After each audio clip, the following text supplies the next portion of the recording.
Welcome back to This Week in Indies. It's that moment we crave when all of a sudden you're finding the right words and everything is just flowing. And you get into a routine and suddenly you're producing art that goes out into the world. Then while people start talking about that art and help you get the word out, you go right back to it and you're riding a wave with swells bigger than off of the North Shore. So how do we foster, capture, and maintain our momentum? It's what we will discuss here today. Then, Seal Cannon rides a wave of our own with indie books you might enjoy if you're a fan of A Tempest of Tea by Hasfa Faisal. After that, we give the Go Indie Now Minute and all the shows we have for the week. Our panelists will then hit the epilogue running with words from their own past momentums. So now it's time to rock back on your heels and leap forward for This Week in Indies with your host, Joe Compton.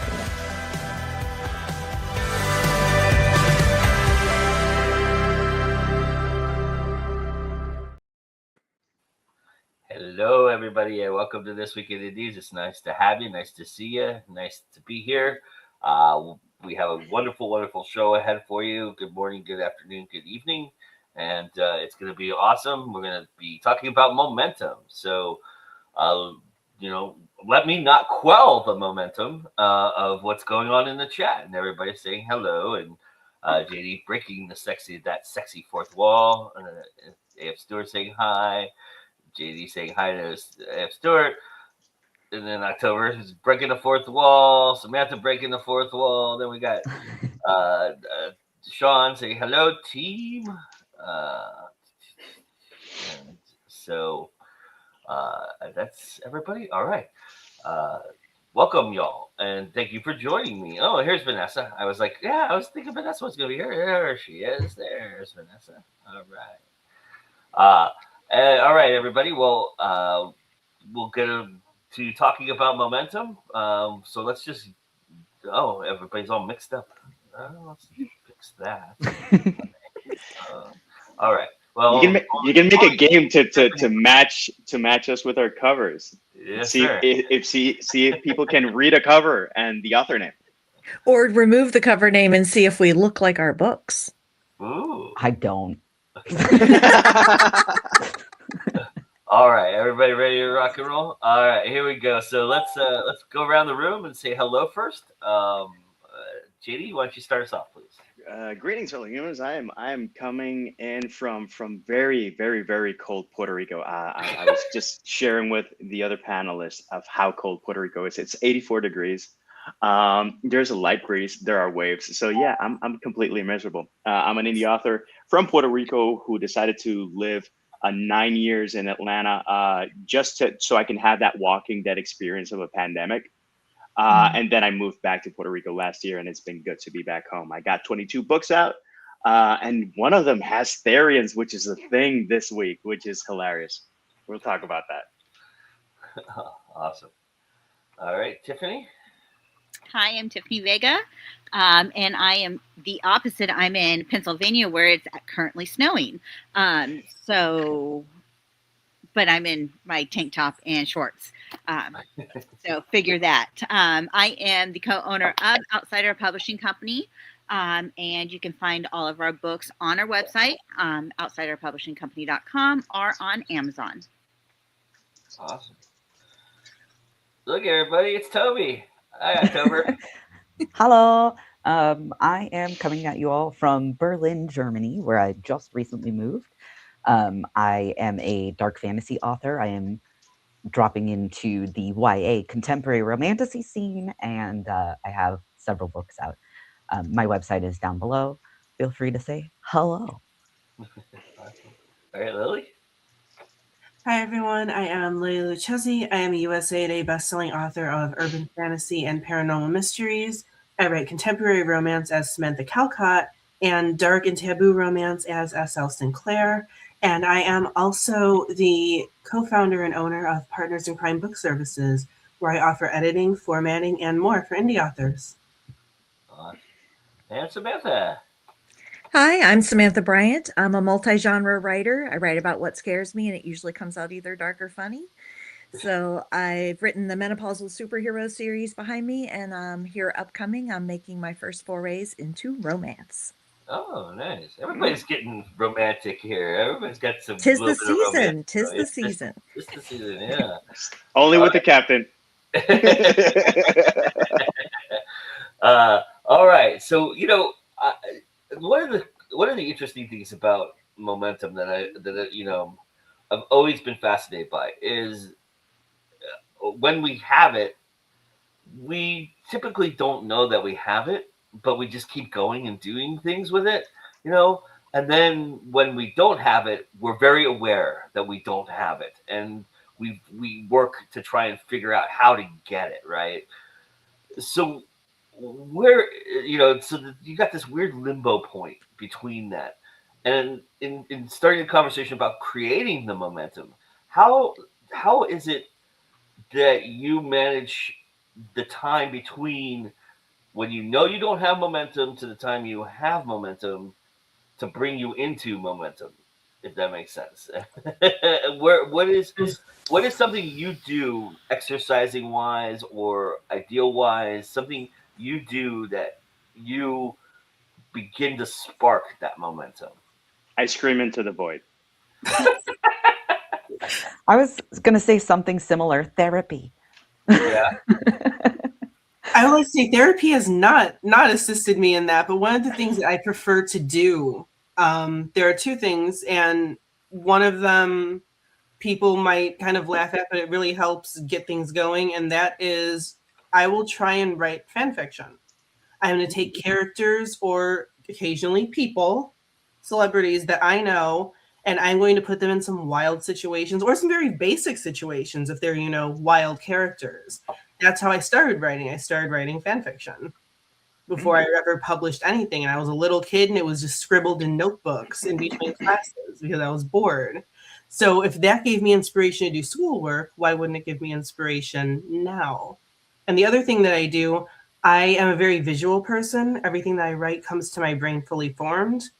So I will watch very visual things, mostly music videos, very cinematic music videos. And usually they won't be something that I will go then and write, but they'll be so beautiful that it'll be like, oh my God, I need to capture something that beautiful in the only way I know how, which would be writing. So consuming other art is the way that I get my momentum back because I've lost it right now and it's actually helping me currently. Interesting. I have ADD, and so that makes things challenging. My issue is mostly keeping my focus on one thing so I can build momentum in just that one thing.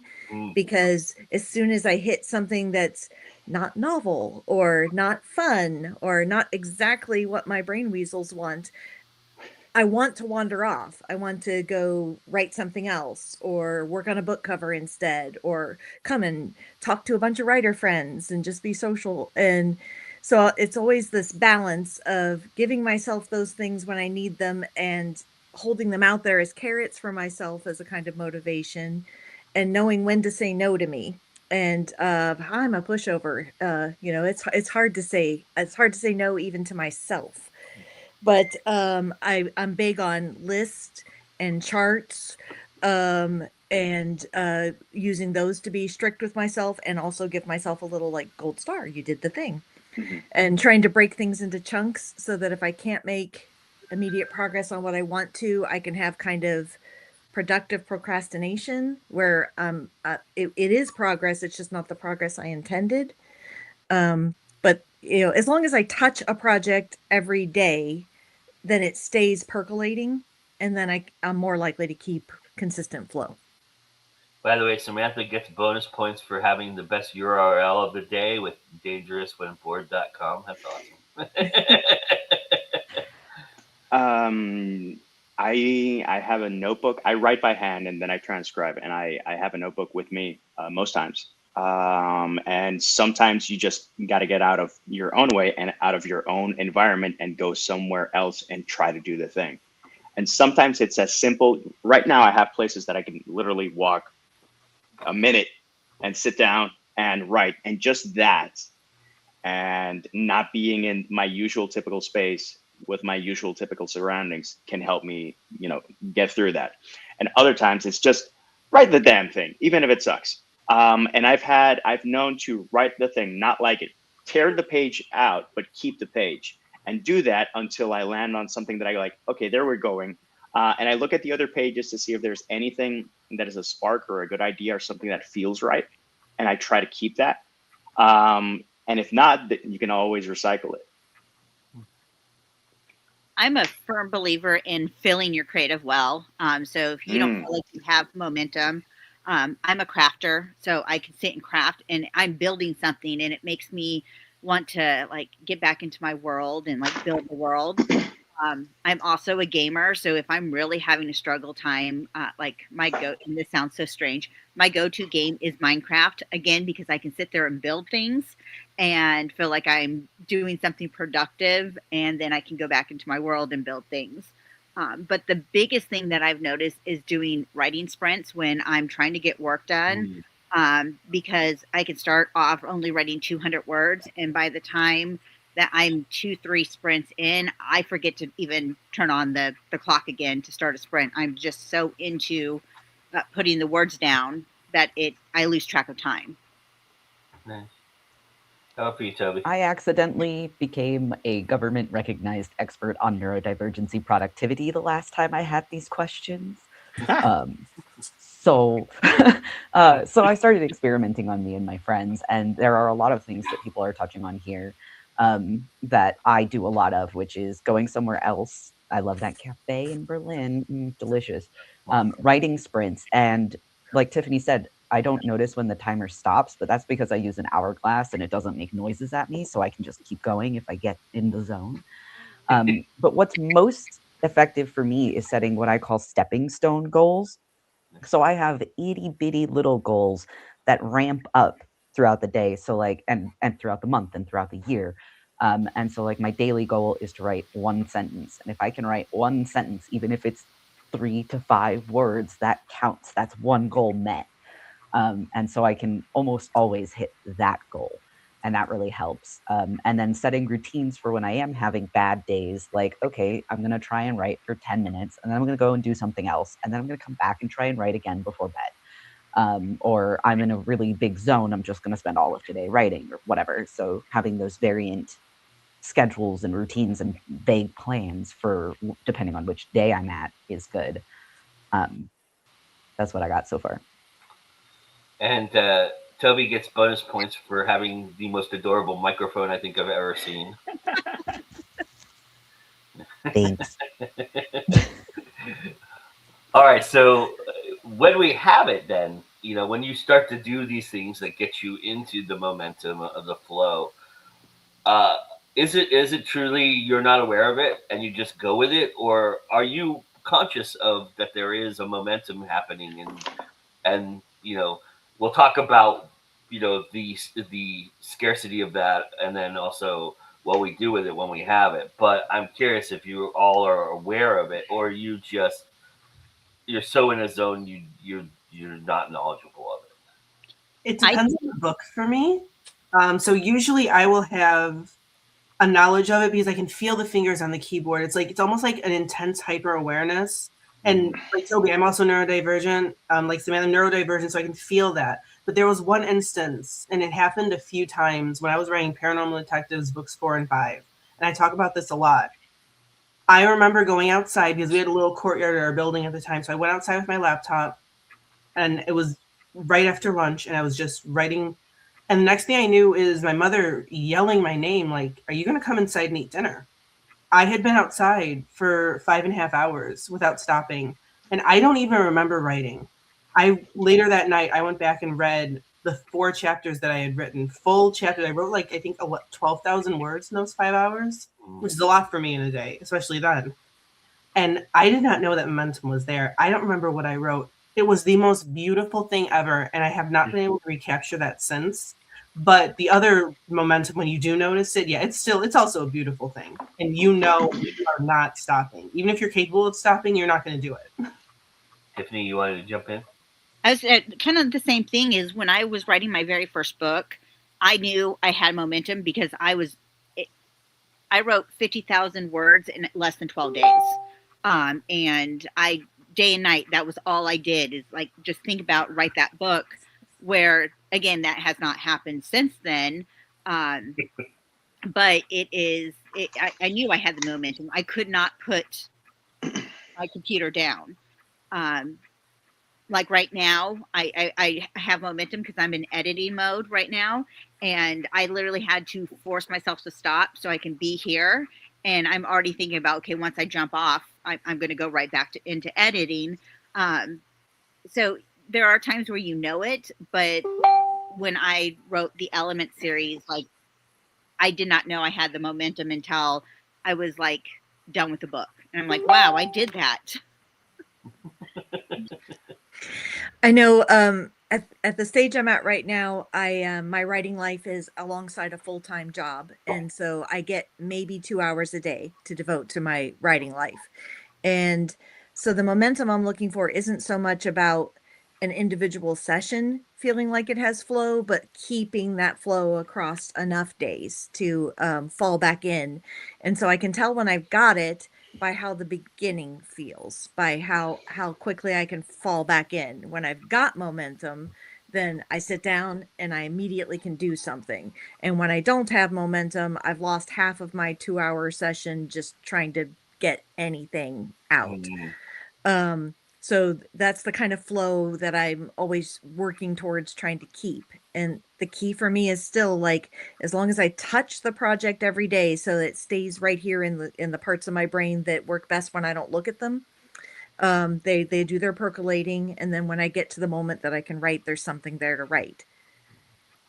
I feel that 2.5 hours staring at nothing vibe very strong. I feel it. I am ADHD, so I have both autism and ADHD, and I like data points. So I have spreadsheets. I'm well known for these spreadsheets. People buy these spreadsheets from me every year. I make word count calendars for the year, and I write down my word count and how many hours I've worked every single day, even if that number is 0. And then I'll sit there and I'll be like, oh, data points, data points. And really analyze my own writing habits to figure out where the momentum was and what was happening around that time. And like, I get really logic brained with it, really analytical, because I'm trying to constantly recreate that. But now I have managed to make it so that I average about 600,000 words a year. And that's at least a couple. And also, one of my mentors told me once that writer's block wasn't actually writer's block. It's that you know something isn't working, so you should just go back and start at a point that was earlier in your story and take it in a different direction. And I think that's basically a writing exercise that helps me get back in the zone and figure out what's going on and get back into that momentum. I had somebody who's near and dear to me once say go backwards too, and that when I did that, yeah, it was very very cathartic. Yeah, JD. When time disappears, you know that you're achieving flow, and that's happened in several ways. On one occasion, I was at work and I went to have lunch alone, and suddenly, and I always write with music on, and suddenly I hear static in Nine Inch Nails songs that I'm like, I know some Nine Inch Nails songs, have some static and some, but this doesn't sound familiar. Is my iPod? Yes, I use it on an iPod. Is my iPod or my headphones okay? And when I look out, there's this torrential of biblical rainfall, and I'm like, oh shit. So everything else disappears. And what I normally do is that I'm working on several things just to. It's like I'm throwing different types of chum and bait, and suddenly there's one that is like, give me more attention, give me more love, and you're like, okay, I'll give you a bit more love. See, it was good for you to give me love. Give me more love, and then I hyperfixate and I just go down that rabbit hole until I either finish or do a big chunk of it. But I am a mood everything reader, writer, whatever. And yes, I do have goals, and yes, I try to be as organized as possible. But beyond that, when something does dig its hooks in me, like Hellraiser, I welcome the pain. All right, so we are by nature, because we are creatives, self-saboteurs. We Woof. like to destroy everything that we create, or at least criticize it to a point. And I also think, adding the neurodivergent aspect of that into this, I'm very curious about that as well. When you're in momentum flow, how much do you talk to yourself, or how much do you try very hard not to, one, self edit, and two, self sabotage? To stop yourself. Go, you know what? I think I should get up and walk around right now and lose that momentum, right? Or how hard, how much do you work at that aspect, that mental aspect of it, to kind of get yourself to stay in momentum mode? I mean, my top goal is to always be a bad writer, because then at least I'm writing. So I I've, love that. you know, yeah. If I'm a bad writer, okay, at least there's words on the page. So I allow myself to be not great. I typically don't go back and edit a chapter. I will write an entire draft and let it be the worst draft ever. And nobody has ever actually seen one of my first drafts. I have a reputation for having really clean ones, but that's because everybody sees my second draft. No one has ever seen a first. Because I will write the whole thing and then I'll go back and I'll rewrite it. And that's when I'll let myself get creative and artsy with it. But the first draft, I'm just like, let it be bad. I'm going to be a bad writer today. And that helps me get through it. It doesn't have to be good right now. My I've heard that. handwriting, no, you go. I've heard that first draft, like the first draft, you're telling the story to yourself. You're figuring out what it is, so it's not audience ready yet. That's just you figuring it out. And that fits for me. I'm a pantser, or like I prefer to call it a discovery writer. Like I'm writing to find out what the story is, Mhm. and so until I get to a certain point, it's not fit for other humans. Jenny, you were gonna. I write by hand, and my handwriting is awful enough that it protects me and it copy protects me. So if anyone tries to read one of my notebooks, good luck, buddy. And the main challenge when you're in a flow state, or when you're writing by hand, is to make it legible. And I found myself in that conundrum more than once, that I go like, what the hell did I write here? And then I have to. It's really weird because you're reading, and then by context, your brain kind of goes like, dipshit, what you were saying was this. And then you finally, the little squiggles become words and stuff, and it's a fascinating process. But since I have to transcribe it, that's going to be the first pass, the first editing, and that way I know that my first draft, it's not going to be the draft, but it's going to be way better than what's on paper. But that's how I save myself. And again, I just need to make sure that I have at least several pencils, several pens, or whatever, because the worst thing is being writing and running out of pages, and running out of ink, or running out of, or just snapping your pencil, which has happened. And yeah, you want to see me cursing in Spanish? It's fun. How often are you getting cramps in your hands? Because that's my problem when I'm writing freehand. When cramps begin, that's how I know I've been writing for a while. So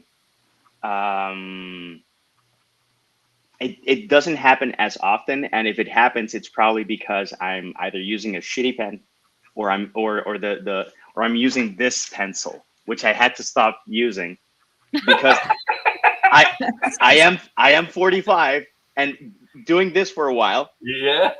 It's great if you're practicing mantis kung fu, but for writing, it's not conducive to anything productive. It's actually quite painful. And you're like the guy who will take the cigarette butt down to the butt, it looks like, with the pencils. Dude, in my smoker days, yeah, that was me. I saw people, throw away a cigarette. It's like, dude, there's half a cigarette there, and I'm not gonna be the bum that goes like, oh, give it, I'll finish it. But part of me was like,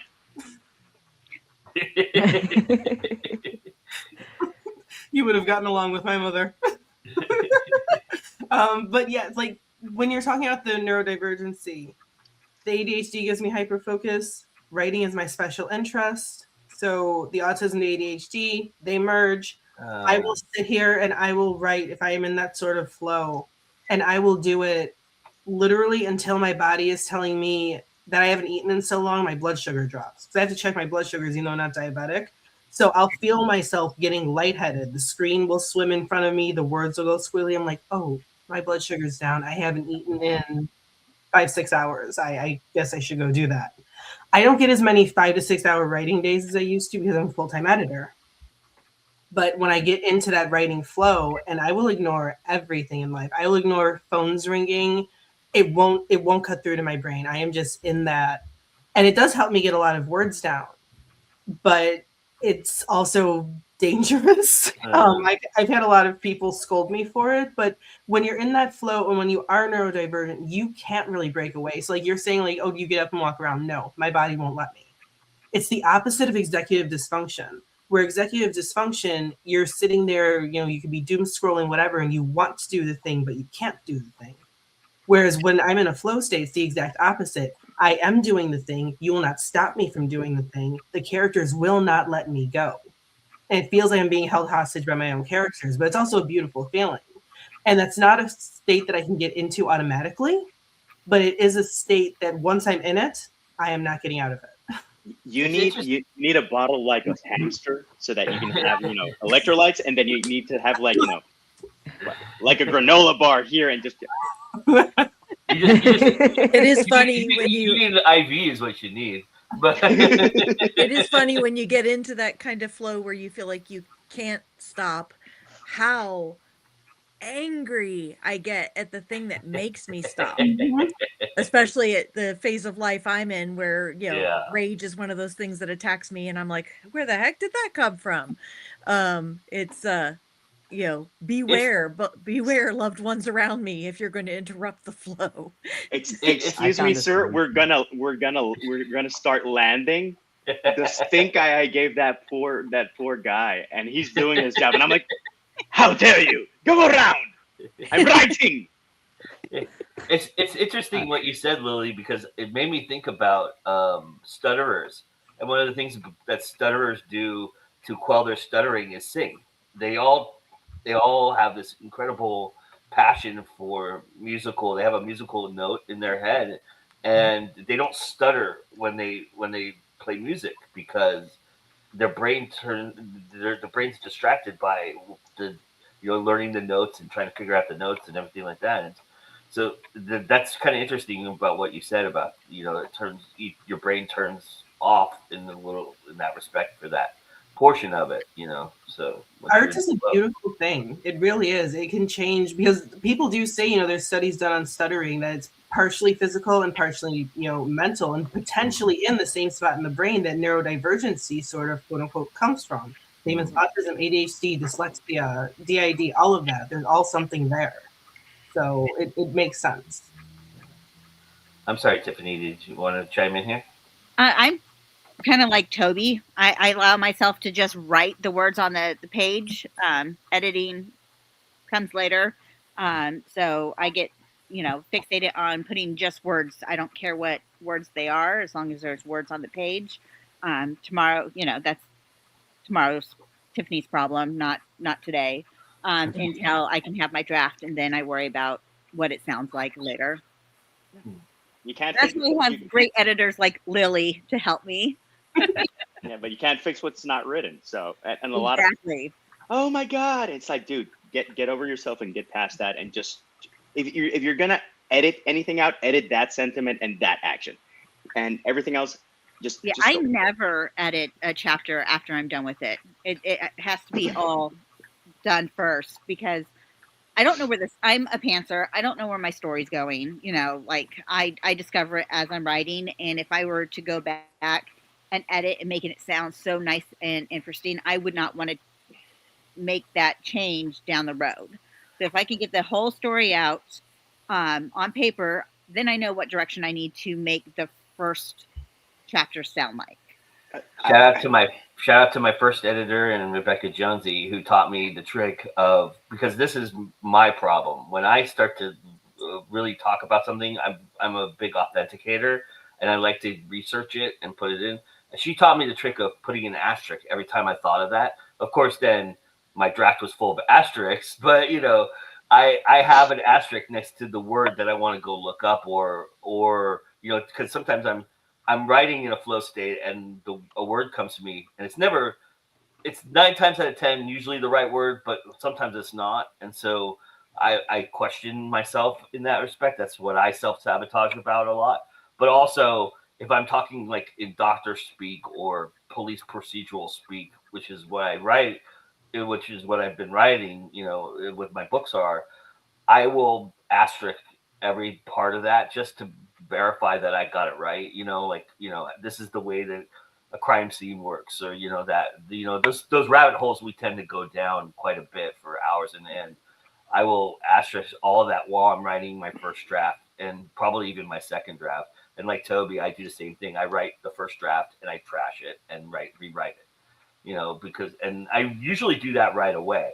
It's between the second draft and the other drafts in which I have long distances of time. But I actually started doing that because of a video that I found on YouTube called Finished, Not Perfect, which is about physical art, like drawing art. But the artist was talking about how you get better at something every time you do it. So just do it, because you can't write a better book until you've written a book. And then I found this story about a pottery professor after that. And those two stories together have made it so that I'm like, all right, just get it done. The pottery professor took his class in a college and divided them in two. And he told one half, okay, you only have to make one pot. And he took the other half and he said, okay, you only have to make 100 pots. I don't care what they look like. You just have to have 100. And at the end of that semester, the people who made 100 pots made better pots than the people who only made one. I have a short story, and in some of my books, I've had some chapters that have been absolutely problematic and they do not flow and they suck. And it's like, you don't want to keep writing it. And it's like, okay, force yourself to write it wrong, because the more you write it wrong, you're like, this sucks. Let me finish it. Let me correct myself and let me slap myself, but let me finish it. Because it's like when someone's doing sports and exercises and they're practicing, if they stop mid-move, you can get injured. And the same thing can happen to your brain or your story. You don't want to injure your brain or your story. So finish the damn thing. If it sucks, it sucks. You can laugh about it later. And I've known to write a whole short story, go, wow, that sucked. Like it's like you're making pancakes or crepes, and the first one is an absolute disaster. And then the second one, crispy edges, golden delicious, perfect. Oh, now I'm hungry. Stop. It's easy. It's easy to feel like if you've written a piece that isn't going to stick, it's not going to be in the final draft, that you've wasted energy and that you've wasted time. But you absolutely haven't, because you found what didn't work, which is a step towards finding what does work. it's that old joke. How do you find the Empire State Building? Practice, practice, practice. Yeah, that's another thing that JD just mentioned about like the first thing being like a crepe or a pancake and you have to throw it away. I'm that way about first chapters. I usually don't write my first chapter. I'll write half of my first chapter just to have an introduction to the world. And right now, my current project for SL Sinclair, I'm 4 chapters deep currently, and the first chapter is not done. I do my first chapter last because the first one is always pretty crappy. So I just put a few paragraphs down and, okay, yeah, that's my first chapter. And then I'll go back and do it at the end after I know the rest of the characters and the rest of the story. Because again, Pantser, the stories just come to me. I'm not plotting most of anything. So that's how I my outlines. First, that's how I avoid that first, pancake problem. Yeah, you know better where to begin when you know where it's going to end. Yes, exactly. Yeah. But the thing is that I'm always fascinated by that because I have to write linearly, because when I'm going to check another chapter, etc., I read the preceding couple things and then keep going. just to maintain flow. And that's how I just get in the mood with it. And I know people, it's like, okay, I'm going to write chapter 14 today. It's like, okay, so how was chapter 8? It's not written. How was chapter 2? Not written. I do that on certain stories. Like most of the time I do linear, like 1, 2, 3, 4. But on my element story, I do write different chapters ahead because there's multiple points of view. So I can sit there and write this point of view here, and I'm skipping chapters. Then I can write this point of view for their story, So it just depends on the story. I've always found that if something comes to my brain, I just write it, and it's usually out of sequence. So I just try to get it out on the page is what I try to do. So it's part of why I love Scrivener as a tool, is for the ease of just grabbing something and moving it around. You're going like, okay, this goes in here, but it doesn't come till like 2/3 of the way in the book. So I'm going to scoot that way down.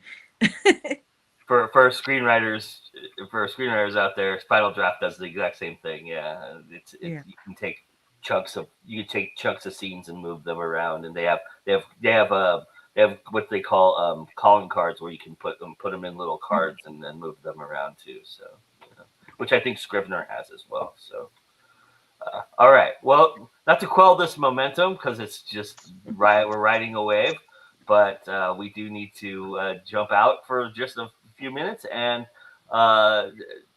when we do that, we have ourselves the Indie Connection with CL Cannon, and today CL Cannon has a wonderful Indie Connection for you. And then we'll be back to try and recapture some momentum. All right.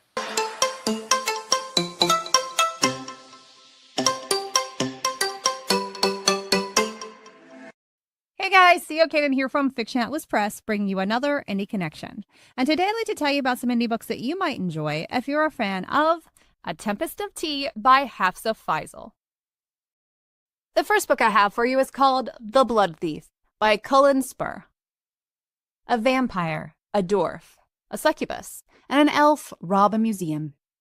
Being kidnapped was not how I planned to spend the first few days of my first ever holiday abroad. Being rescued by a vampire, flown to Amsterdam, and then roped into his laughable scheme to rob a museum in London with his demi-human pals, well, let's just say it's been a strange week. In no time at all, I turned from a regular nobody to a member of a highly skilled team. I died and been resurrected, learnt martial arts, drank myself into a stupor, and gained weird new powers. Our enigmatic leader, Elijah, wants something that's hidden within a museum in London. He won't tell us what it is, but something is off about him. I've never seen him feed, but he seems to have an endless supply of blood. He's a vampire, by the way, and what could be so important to him that he'd be willing to risk it all to obtain it? More importantly, why am I willing to risk it all for a team I barely know? If we get captured, a strange organization called the Initiative will execute us all. They're an ancient order of vampire hunters, but the other demi-humans in the team have had their own dealings with them as well. I don't understand their true motivations yet, or what history Elijah has with them, but I have to find out. Something inside me is changing, and the answer will only be found in a museum vault. The second book I have for you is called The Curse-Bound Thief by Megan O'Russell. The world wants a hero. The curse needs a thief. The party of the decade stands between Jarek Holden and saving the people he would do anything to protect. After 12 years, he's finally found a way to break the curse that ripped all magic from the world and destroyed the peace that took generations to build. All he needs is one simple artifact. But he can't steal the Heliostone alone. A girl with a soul of fire. A vampire bound by a vow. A werewolf bent on revenge. A knight torn between honor and duty. A hacker to keep them all alive. The fate of magic lies in their hands, if they can survive long enough to pull off the heist of the century.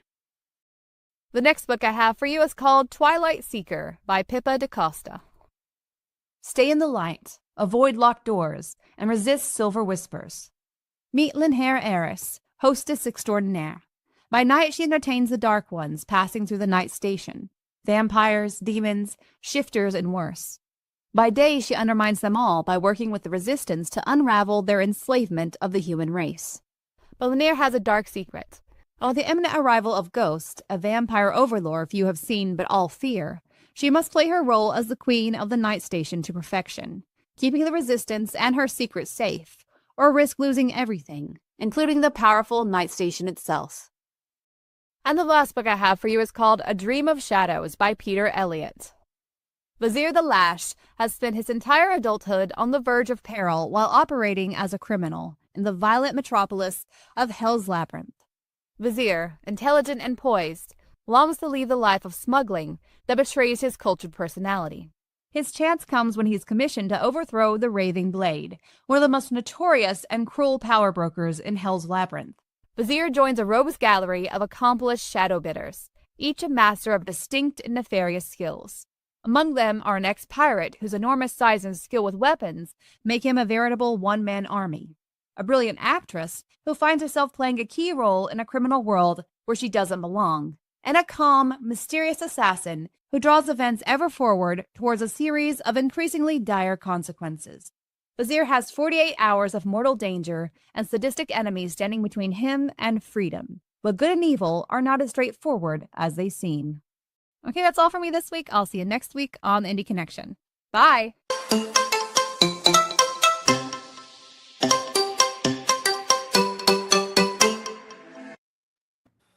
As always, we're very grateful to CL Cannon for the Indie Connection. As you can see there, if you're interested in any of the books that the Indie Connection is providing for you this week, you can click on the QR codes that are there for you. This will also pop up at the end of our show today, as will the folks that I have here. I have their QR codes and epilogues ready to go, and that also will show you a little bit later and at the end of the show. So you can always do that. That's here, and I will also post these pictures. If you're on Facebook, I'll post them into the comments so that you can grab them from there as well, so you don't have to hurry up and start and stop the video to do that. But that is the Indie Connection for this week. Thank you to CL Cannon as always. We're going to go through the comments real quickly. It's a quiet day in the comments, but nonetheless, we do have some, as Hannah says hello, and then Vanessa comments about musical book covers, and JD says, I love that cover idea. Feel free to drop questions in this sexy chat. Yes, please, if you have questions. Oh, and I'm the host of March of the Writers, and if you check the calendar, March is next week. We'll talk about that in a little bit.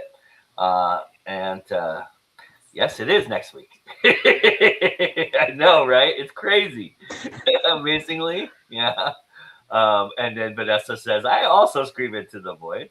And Gatekeeper's here. No, you're never late. You're always on time wherever you are. And then there's that. And then you can borrow my spy pen, JD, from my spy museum. It's invisible ink. Oh, October. Is that the actual spy pen? Yeah. Oh. How cool.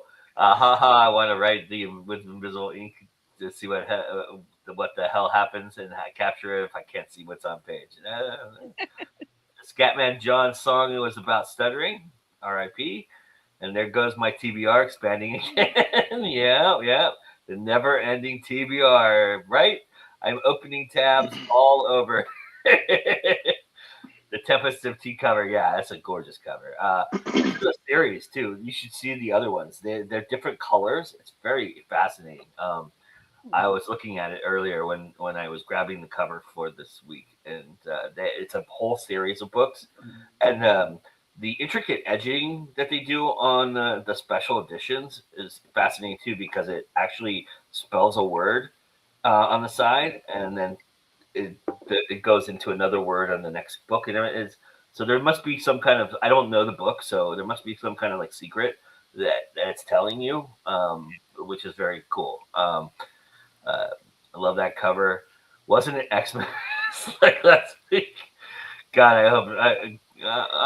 Let's slow our roll about Xmas. All right? I'm happy when it's just summertime. Let's get there first and then worry about it. I mean, we're almost to Easter, y'all. I saw Easter candy at CVS yesterday, so that's crazy. Any crazy BS? Because every year there's at least one that I go like, I'm gonna have to try. Oh yeah, I probably could float you some suggestions for people who don't know. JD does weird taste tests. He taste tests weird stuff. I don't know. You can usually get what we have here in Puerto Rico, can't you? No, we can actually. I found more variety here and with a lot of Oh things, and yeah. I go like, what the hell? Why does Puerto Rico have more stuff than the U.S. In terms of my the thing is that my Airbnb was next to a Walgreens when I was in Puerto Rico, and it's nuts. walking into that Walgreens, I couldn't you couldn't find barbecue chips, but you could find Pork rinds. right, yeah, it was crazy. The weird chip variety that they had, and I was going, whoa, I didn't know we had there was Paprika chips in Berlin. there's- Everything's paprika. Everything's paprika. Ah. Why? Don't know. That's pretty bland. If it's combined with something, I've had some paprika chips that are okay, but it needs to have something else. It's not the unique modifier. I need something. Come on, give me something. I have to go to the Asian market and get like my squid chips and the shrimp stuff and all of that. Shot says paprika. All right. So to round out our conversation and kind of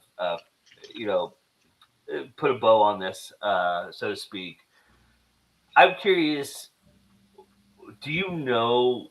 I mean, Samantha, you kind of touched on this. The thing that brings you out of the momentum, and you're like, ah. But do you know the sweet spot of when to stop? Have you learned that over time? Is that something you're aware of? Are you looking ahead too often when you're getting close to that? Because that's my problem. I look I know I'm 3 chapters away from finishing the book, and I go, I just want to get to the last. I want to get to the last sentence. Let me get there, kind of thing. I'm very impatient. But as far as that goes, do you all have a sense of that right now, or is it something you just try to ride as long as you can? Being the surfer that you are, JD, that analogy, do you ride the wave or do you know when it's going to crash kind of idea? I mean, so where are you guys at when momentum is about to hit its course? I ride the wave to where it takes me. Yeah, brilliant. But I try to ride it for as long as possible. And to use the analogy, sometimes you don't know that there's a really good, incredible section coming if you pull out of the wave. Oh, this is tapering off. But if you look down the line, you go like, there might be something interesting there. What's the worst that can happen? That you have to swim a little longer? Same with riding. Push yourself to go a little bit farther to see if there's something that it's like, yes, there are more breadcrumbs on the trail. Little writer, eat and keep going. And I've been doing this long enough to know that when I have momentum, I have to use it to the maximum because life is life. Life likes to life loves to interfere, and as soon as you have plans, God laughs. I'm a little bit the opposite. As I've mentioned, I get like 1 or 2 hours every day for my writing life, so I know kind of the time box that I'll have. And James Maxey, who is a writer who also lives in the same town as me in North Carolina, told me one time that he tries to stop before he's done. Like, stop while you still feel like you know what the next thing was going to be, and then just leave a little note for yourself. So the way I do it is I get to where I feel like I could go a little bit longer, but I stop instead and I just switch to all caps and give myself a note that will help me pick up the thought when I come back tomorrow. And that helps me keep that momentum across sessions. But like I mentioned, the kind of momentum I'm looking for is across sessions because I can't get a single long stretch like some of y'all can. I'm jealous. Well, but you can also tease yourself. I've noticed to write like 2 sentences and stop writing before going to sleep. Doesn't make for a good night of sleep, but then you wake up and it's like which is what you sometimes need, man. It can let you hit the ground running a little better in the next session. Yeah. And see, am I the only outliner here? Oh, I don't do that. Okay. I go until I crash out. Like I've fallen asleep with my computer in my lap when I'm on a momentum because I don't know what tomorrow's going to bring, especially like somebody who has a chronic illness or for me, depression where like I don't know how I'm going to be tomorrow. So let me get what I can done today to the fullest extent. And I've fallen asleep at my desk, on a chair with my laptop. You know, I go until I cannot go again. Yeah, I have leapt out of bed before because an idea struck me. It just is I will literally get out of bed and go to my computer. I can't do that as much anymore because I deliberately only work at my desktop now to make myself not overwork. So it kind of helps, but I've done that before. And I don't really have a stopping point. Like Tiffany mentioned, I have multiple chronic illnesses. Next week, I'm not going to be able to do hardly any work at all between new appointments, tests, procedures, recovery time, prep time. Like my whole week is just done with medical bullshit. So these next couple of days, well, today, yesterday, I am doing so much for myself and my clients because I know this next week I can't do anything. And it's going to suck. And it makes my depression worse. I also have mental illnesses. I have so much shit wrong with me. So when I'm writing, I do my best not to stop myself because, yeah, I don't know what's going to happen to me tomorrow. I don't know what's going to happen to me in an hour. So just the momentum. I love the momentum. I let it take me until my eyes cross or my body tells me, hey, you need food, you need to pee, you need to sleep. I mean, in my work, there's something that I call the snowball moment, but that's because I'm an outliner. And when I get to that point in the outline where everything's going to that climax moment in the end of the book, I will write that and I will write more. But I started building my momentum several years ago, like a bodybuilder that goes to the gym. I started by tracking my habits in 2022 and then making one change in 2023 and another change in 24 and another change last year until I have the momentum pretty much all the time I can sit down and write. It took a long time to get to this point and to train myself and my brain and my body. Like it was like going to the gym and becoming a gym rat, working out all these muscles I hadn't worked out before until I can go and run triathlons or whatever.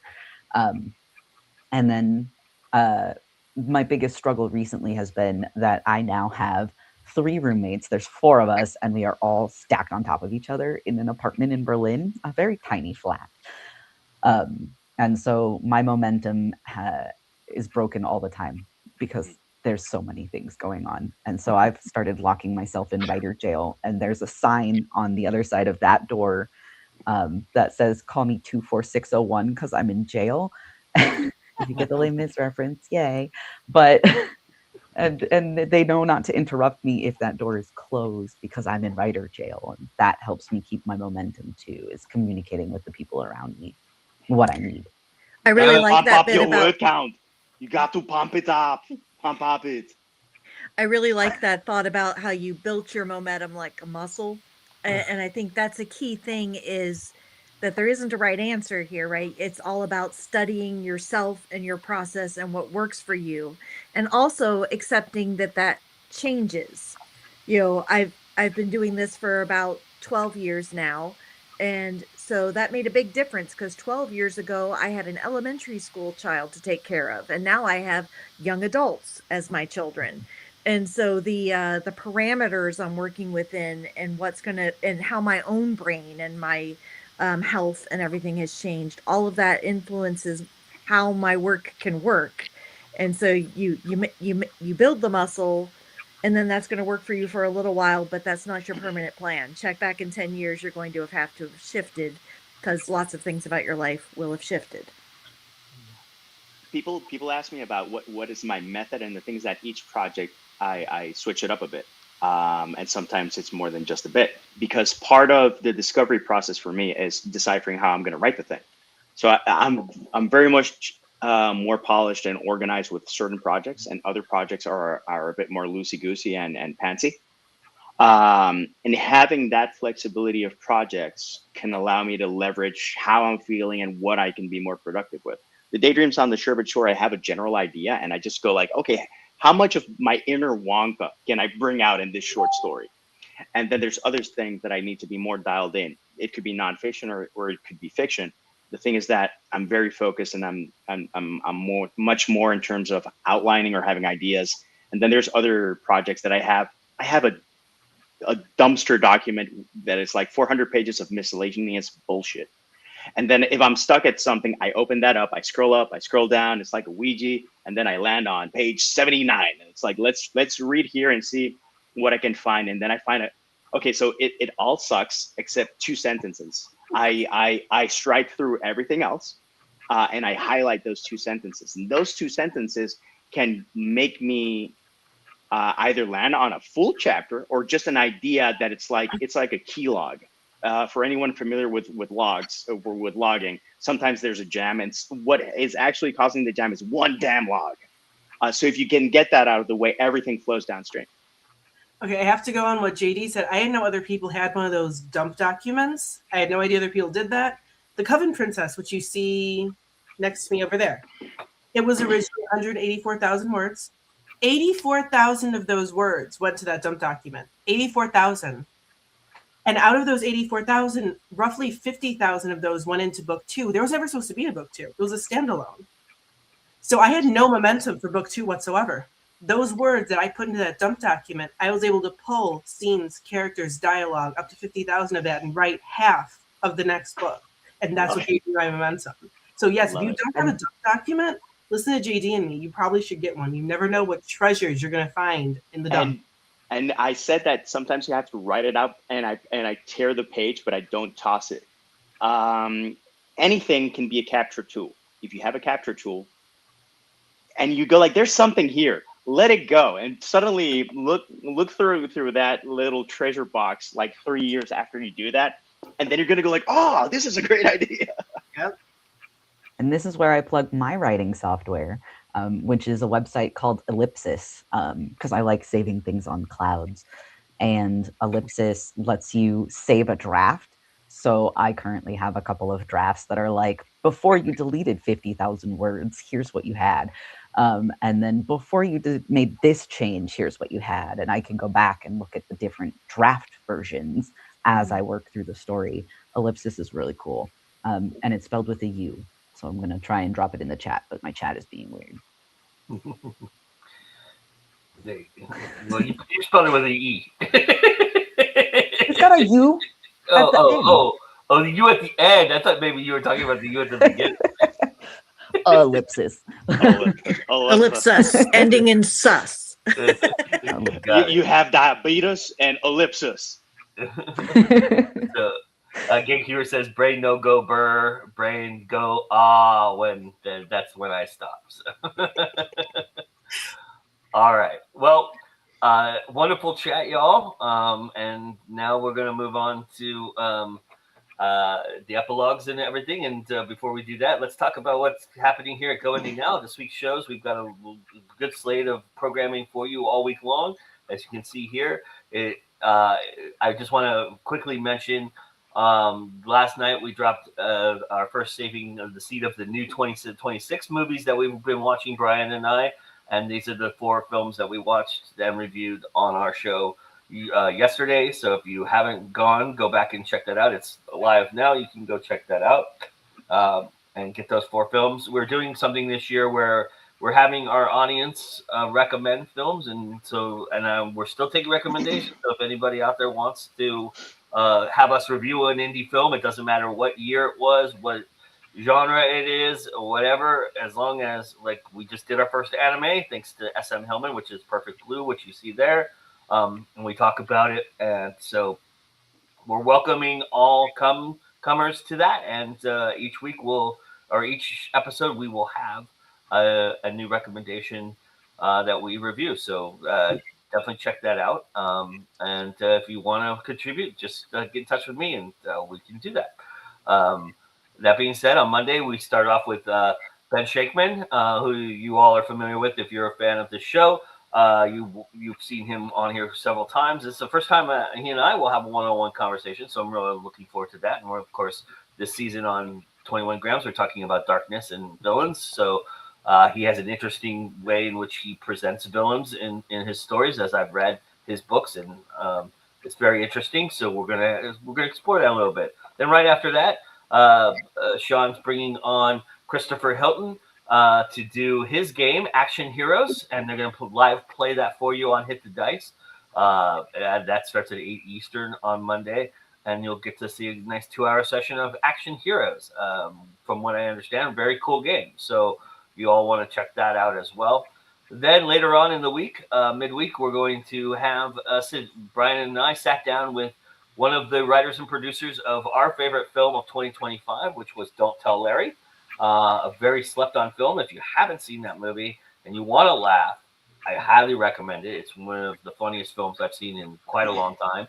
But we talked to Greg about his process and how he created the film and what it means to have good acting and good production behind in an indie setting. So this was a really great conversation that Brian and I had with Greg, and you'll get to see it in midweek next week. And then we will be back on Saving the Seat for our third episode. These are the movies we're going to be talking about here. And as you can see, Mr. Shane Wilson contributed to our cause. Shane Wilson used to be Brian's partner in a podcast that they did. And he's an author and a musician himself. And he gave us a movie to review, and we're going to review that for you. We did review that. And I will tell you just a little bit of a teaser here. One of these films that you see in front of you, of the three, to the ones that Shane recommended, one of those three is a movie that I'm highly considering for my list of the year. So you want to check that out and find out which one of those that is.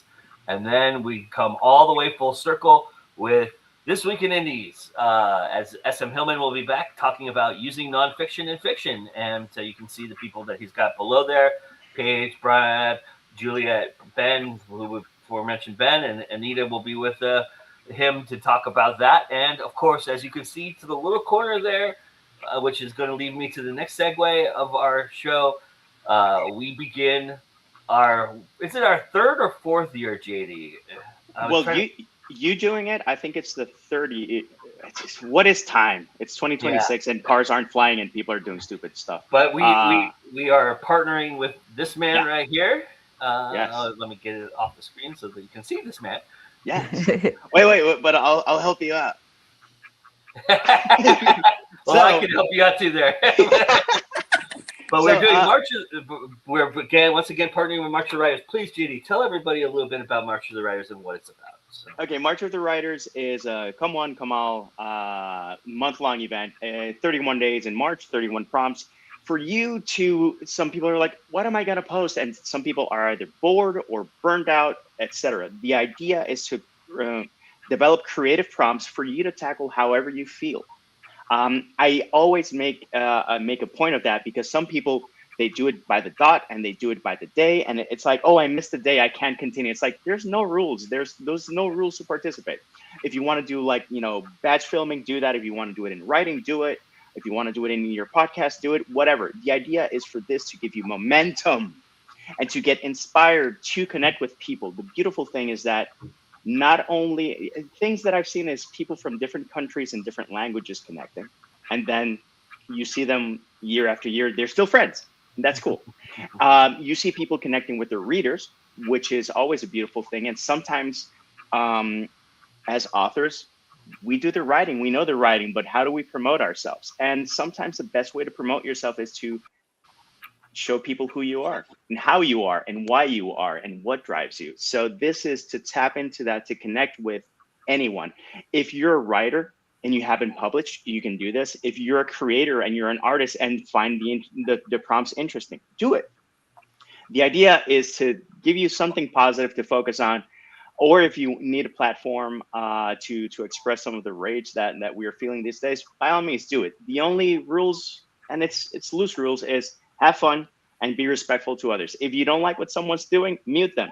Don't waste your time bashing them. And that's about it, man. Mm-hmm. And just to give you a taste of what we're going to be doing for this process each and every week as it loads up here, we have prompts that each week features, and you'll see those on here, and we'll go through them each week that the prompt is on. This is week 1, so you're getting a extra sneak preview of sneak preview of something that we're doing. So that's week 1 there. So, but we'll be doing those prompts each and every week for the thing, and participating as we go along as well for that. I also I also wanted to give Mr. October Santorelli an opportunity to talk about his. Is it a charity anthology? Is that what this is? It is. Okay. Yes. So currently there is a Kickstarter running for Dance When They Want You to Cower, which is a queer fundraising anthology. And it is actually fundraising for me and my move to Germany. And it is got stories about all kinds of queer characters, asexual, transgender, gay, lesbian. We have a little bit of every flavor. And I wrote the introduction, and I considered reading it for my epilogue for you guys, but I can't read it without crying about it, so I'm not. But it is a way for us to kind of push back against everything that's happening right now and the way that it's all been making me and everybody else feel. What is happening was bad enough that I moved entire countries. So, things happen. You have some real heavyweights in the anthology. Tell everybody some of the authors that are involved in it. Yeah, so we've got Kevin Davis. We've got Paige L. Christie, who's going to be on the Go Indies this week in Indies next week. Yeah. Sarah J. Silver, and I think somebody dropped out, so I don't want to list any more names because I don't remember which one changed. No problem. Yes, and I will go ahead and grab a link for you guys. Okay, awesome. And that cues us up to start our epilogue. Toby, why don't you go ahead and start us off since you're already on the screen? Are you ready to go? I'm gonna get you a link. All right, I can skip you if you want, but yes, I'll do next. Who wants to go first then? What brave soul wants to jump in and read? I'll go first. Who said that? I will. Okay. Me? All right, Tiffany. So this is from real quickly before you begin, I just want to let everybody know who's here. I know a lot of people who are here all the time who know this already, but for anybody who doesn't know, who is his first time here, welcome. First off, welcome to our show. But secondly, every reading you see before you, up in the left-hand corner up there is the QR code, and it leads to either the person's personal Amazon page if they're doing a preview of something that they haven't put out yet, or that thing that they're reading that they're putting out. It leads you right there, so you can click on that while our person is reading. Well, do it after, but have it as Vanessa does, put several tabs out there, and then go back to it after the show. But that being said, Miss Tiffany, please. Okay, this is for my upcoming book, the one I'm currently editing, so it should be out next month. Hopefully, I will get a exact date soon. And this is chapter 12. And I'm not going to give you anything that came before it. I'm just going to read this, and if you like it, go check it out. I was reckless in a way that I hadn't been in years. I had always been in control of my feelings. I had rules about who I dated, that nothing was out of impulse. Everything was with a purpose, so I wouldn't get attached to someone. What was it about Emma that made me break every rule I had? I had pushed her to come out to me, and then I hit on her at her most vulnerable time. What kind of person did that make me? Was I so starved for a connection, so broken that I toyed with someone who was still figuring themselves out? Emma, about what just happened, the words felt clumsy in my mouth. They struggled to come out. I didn't even know where I was going with this. It felt wrong for apologizing for something that I wanted, something that I still wanted. But now wasn't the time. She was beautiful, yes, and I would love nothing more than to pull her close to me and kiss her, but I couldn't, not like this. She was not ready, and she was in love. Oh, I think I skipped a page. She was in love with someone else. For the first time, I realized why I didn't like Kim. It wasn't that she was not good enough for Kurt. It was that she wasn't good enough for Emma. And after the whole Elaine thing, she might think that she was just another woman in a trail of heartbreak that I left behind. And that was the last thing that I wanted Emma to think that she was, because she was worth more than that. She was worth more than me. So it was just easier to stop this before it ever started. Meg, don't worry about it. Her voice was quieter than when we sat down. The noise in the cafe was deafening. No, it was something that shouldn't have happened. It was nothing, but the heat of the moment. I was feeling a lot of emotion. I let it go too far. She wouldn't even look at me. Emma, it wasn't your fault. And I'll leave it right there. Thank you very much. That's awesome. All right, Tubby, you want to go? Yeah, sorry, I muted myself for a second there. I'm reading a little bit from the Book of the Witch's Son, and this is clearly a little bit further in there. Let's see, where was I? Okay. Some stories said that Heartwood Hill wasn't formed so much as molded. Nearby towns and villages whispered that the sheer-sided slope was pulled up from the earth by magic. Not that it mattered if it was nature or spellwork that made it. What mattered was the door. Jeff stopped at the edge of the trees, tucked in the shadows beneath the boughs. The forest fell away at the base of the hill, leaving behind a strip of meadow. It ran as far as he could see the entire way around, uninterrupted. Long grass stirred and whispered in the breeze that tickled over his skin. Wildflowers bobbed their heavy crowns. A few scrubby bushes with waxy green leaves popped their heads up from the earth here and there. It was idyllic. Jeff didn't trust it. He circled the hill, using the shelter of the trees to keep himself from view. One ear was constantly listening to the woods behind him. The stairway to the top, carved from the slope itself and winding crookedly back and forth on its way up, was easily found. Too easily. Fairy circles were a way for humans to be trapped and taken to the kingdom below, but that couldn't be the door Jeff was looking for. It couldn't be how the magical creatures of the Blackthorn Court went back and forth. He turned away from the steps. No, what I need is something barely out of the ordinary, something subtle. The Fae folk wouldn't paint a bright red circle on a wall or post a sign. The door would be hidden. It could be a large round stone or a clear patch of earth ringed with mushrooms. It could be a tunnel through the trunk of a large fallen tree or the hole of a den that didn't lead to a den at all. It could be something like two trees growing against the sheer side of Heartwood Hill when no other trees grew there. Jeff stopped. I'm just going to leave it there. I like how y'all are finding that sweet spot today. We're getting some momentum in our readings. I like it. Who wants to go next? I'll go, so that we don't have a batch. So this is from Only Human. Therians are a thing this week in the local news and in the US. I don't know why. I have a different version of Therians from what you were seeing in the news. But here's the introduction of the first time Therians appear in my series, the Human Cycle series. So with one last pat on the back, they all left in unison. After a few steps, Nathaniel couldn't help but look back longingly, only to see the warm lights of the inn dim slowly to the dark. When he looked at the sign, he noticed that it no longer read Le Fin du Monde. In the place of the name of the inn, there was a weather-beaten sign that read Boulangerie, a bakery. "Let us be off, Reynolds," Daniel said from behind him. "Time has been most kind, and we must make the most out of the untaxed rest we were able to enjoy." Untaxed? Untaxed? The human asked. Daniel smiled. "Look at your watch. Maybe it'll help you understand a bit better about what just happened." Nathaniel did as the vampire suggested and slipped out his watch. It was renewed, polished, and read the time quite clearly through the glass, although he had to tap it and verify that it was working properly.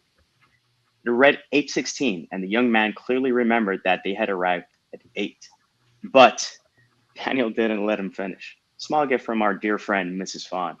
You may also care to notice that the lamp we'd seen is no longer there and that the fog around us is now lighter, though it is still unnaturally dark." Still dumbstruck, Nathaniel followed Daniel through northward up the street, followed by the other 7. They walked through the still thick mist where shadows began to lurk within the confines of the earthbound clouds, accompanied by the occasional click in the darkness. Everyone was anxious, but no one drew a single weapon. The low clicks and scratches from a moment before had vanished, and shadows now began to line either side of the road. Large 7-foot pillars, which stood 3 feet apart. Tension increased fourfold when a rhythmic choir of breathing started to weigh upon them. To add to the anxiety, up in front, a small shadow came bounding along the road. It bounced and weaved, making the fog swirl. Daniel signaled to the group to hold their current position. He looked to his right. "Liam, do not draw your weapon."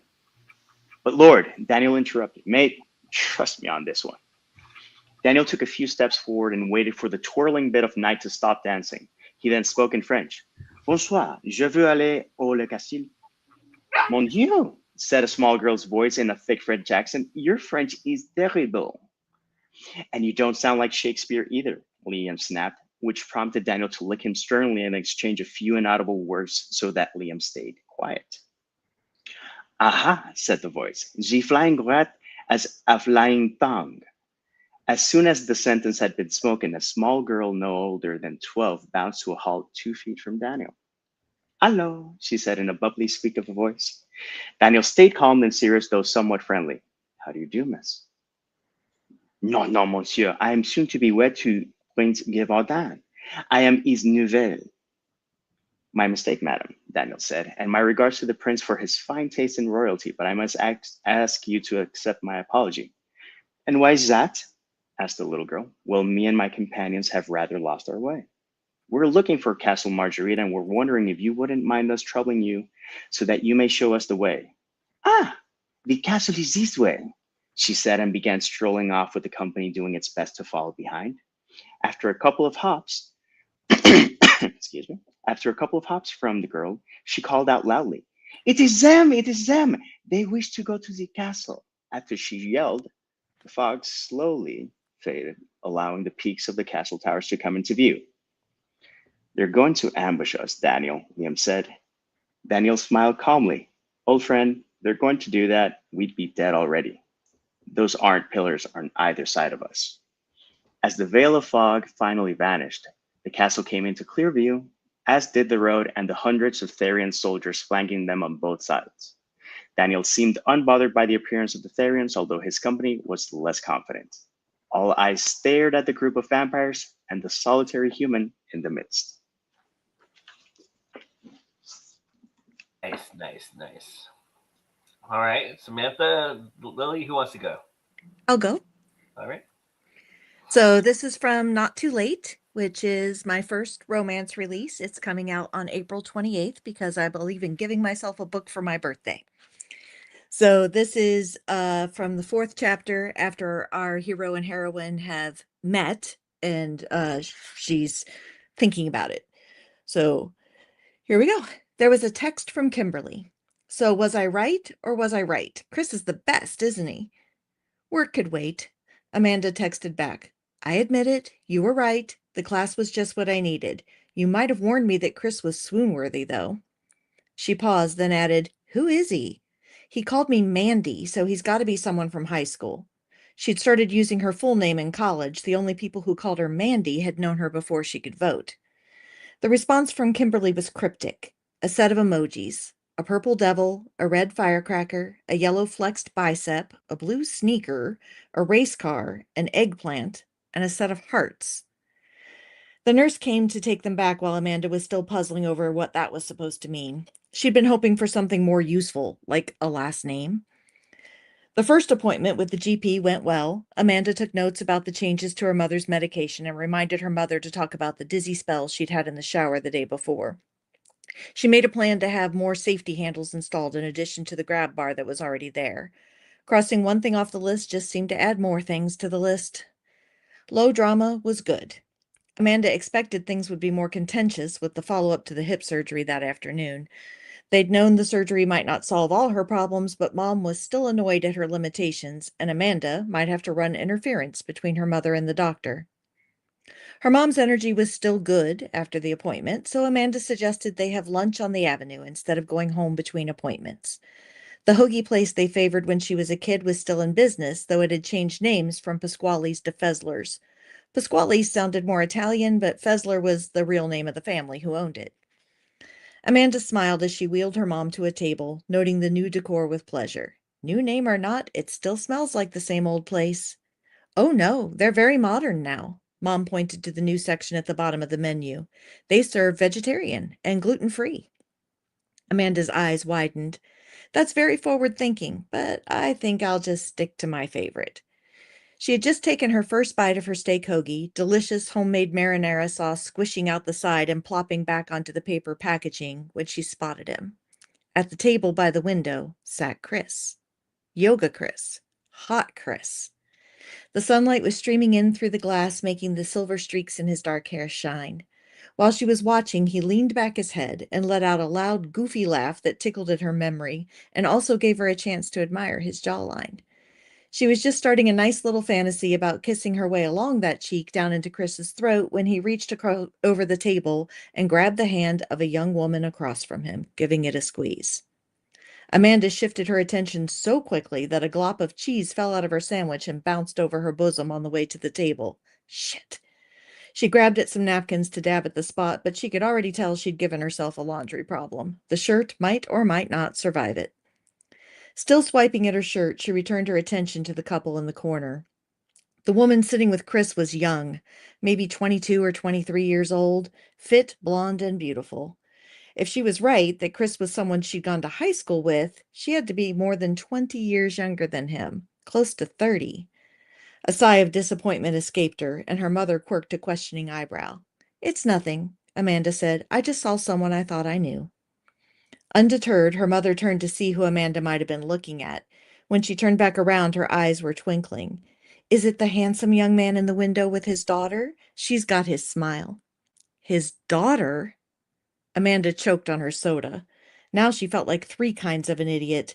One who got jealous over a man whose last name she didn't even know, another who assumed that a man out with a younger man must be a lech, and a third who was so obvious about her interest that her mother, normally oblivious to these things, guessed on the first try.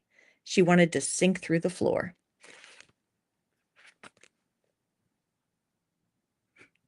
Oh, there we go. All right. Awesome. All right, Lily, you ready to rock and roll? Yes, I am. What I'm going to read is from The Coven Princess, which is coming out in a special edition next month. This link up there leads to the Kickstarter page. You can follow it and get notifications.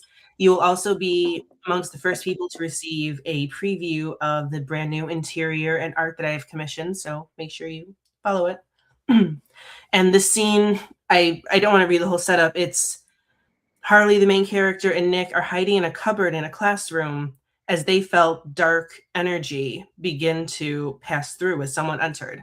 And it turns out to be one of their coven elders, who was very high respected and an apprentice witch. The girl began to choke, and Harley realized Wright was choking her to death with that spell, making it look like she died of natural causes. Harley met Nick's eyes in the gloomy semi-darkness of the cabinet and removed her hand from his mouth. "When I open the doors," she whispered, "run and get Edelstone or Mr. Sinclair. I'll take care of Wright." Hitting the cabinet door, it swung open, and Wright was so surprised his spell on the girl loosened, and she fell to the floor in a heap, injured but alive. "Well, just who do we have here?" Wright said. He was standing in front of the door, giving Nick nowhere to run and get the Coven King. "You children don't honestly think you're going to attack me, do you?" "No. I think I'm going to bind you, possibly hit you a few times for good measure, and turn you into the PID," Harley said. Nick stood at her side, frightened but steady as he nodded agreement. Wright threw his head back and laughed. "No." He waved a hand and Nick went flying into the wall, groaning as he fell to the floor. "What you're going to do is die after you've murdered her." He gestured to the apprentice who was still unconscious, "and him. Many still think you're the murderer anyway." "He's going to frame me. He's going to kill Nick and that girl and make it look like I did it, and he'll be the big bloody hero for stopping me," Harley thought. "You underestimate what I'm capable of. Let's not forget, you and Sinclair taught me how to duel. If you want to kill me, face me like a witch instead of a weasel." Wright waved a hand and sent a ball of energy her way, which she batted aside easily, firing one right back at him. He blocked her attack and stepped back a little, surprise etched on his face. "So, you're a master of energy as well. I'm not surprised you're one of us." She had no idea what he meant, and she didn't care. He was a murderer who needed to be stopped, not heeded. She cast another spell which hit him, and he momentarily doubled over in pain, but sent it right back at her, which she moved to avoid. Her legs skidded under her, shredding her leggings and skin on the glass of the broken beaker from earlier. She let out a gasp, trying to fight the sudden pain. "First, to finish them off," Wright said, turning his attention to Nick, who was trying to stand from the previous attack. "I don't think so," Harley muttered. She waved her hand and meant to send a single shard of glass at him to cause him to duck. What happened was every single shard of glass moved towards him, propelled by the raw power Harley felt welling up inside of her. Wright looked momentarily surprised as the purple-tinted glass flew at him, embedding in his flesh and pinning him to the wall like a grotesque piece of art. Okay. Awesome. The Lily, apartment trouble. yeah. Well, why don't you tell everybody where they can find you? We'll just go through it that way. Oh, that works. Again, I am Lily Lucchesi. You can find me, all of my books on Amazon. I am in the dreaded Kindle Unlimited because I do understand that readers need to be able to afford to read all of the lovely books that we write. You can also find me all over social media. I am on TikTok. I am on Facebook. I am on Instagram. I am on Threads. And you can also, if you are an author or want to become an author, you can go to this website down there and see if you want to book me for editing, some graphic design, formatting, anything an author might need. Awesome. You're taking clients right now? I am currently taking new clients right now. The only thing I am not taking are PA clients. I'm currently taking editing, formatting, and newsletter clients.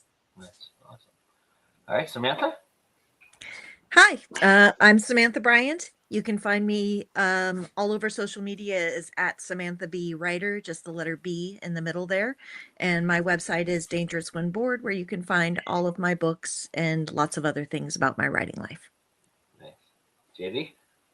Greetings, fellow humans. If I'm on a platform, it says JD Estrada Writer. That includes Instagram, that includes Facebook, that includes YouTube. I'm going to be very active in most platforms that I do participate in the next month. So stick around. Look for hashtag March of the Writers.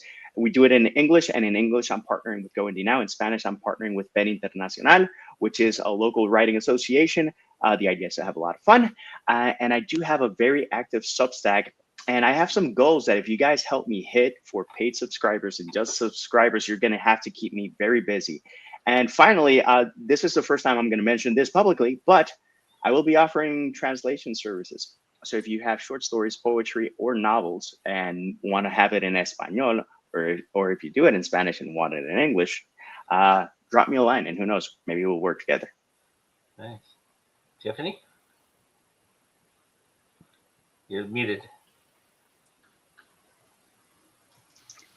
I was saying, normally I try to make this really, really quick, but I'm going to give a shout out to Lily. I've used her several times now for editing services. She is great. Also, Toby, all of his Excel spreadsheets, go check them out. They're great. Currently, if you pre-order this off of our website, you do get character art with it as well there. And then you can find the rest of our work on our website or on Amazon, also on Kindle Unlimited as well. And I will be here tomorrow night with Hit the Dice playing the game. And my first con's coming up, which is Jordan Con. So if you guys are there, come check me out at Jordan Con. Awesome. That will be my first con of the year as well, Jordan Con. So I'll be looking forward to that. But everybody, thank you for joining us. As I couldn't say it any better, Mr. Hillman says, great show, everyone. Like, share, and subscribe. Do all those wonderful things that you do because it does help us get noticed on the algorithm. So we really appreciate that you do that. Thank you for being here at Go Indie Now, and check us out throughout the week with great programming. Why? Because it is always time to go Indie Now. And with that, we say goodbye. Bye, everybody.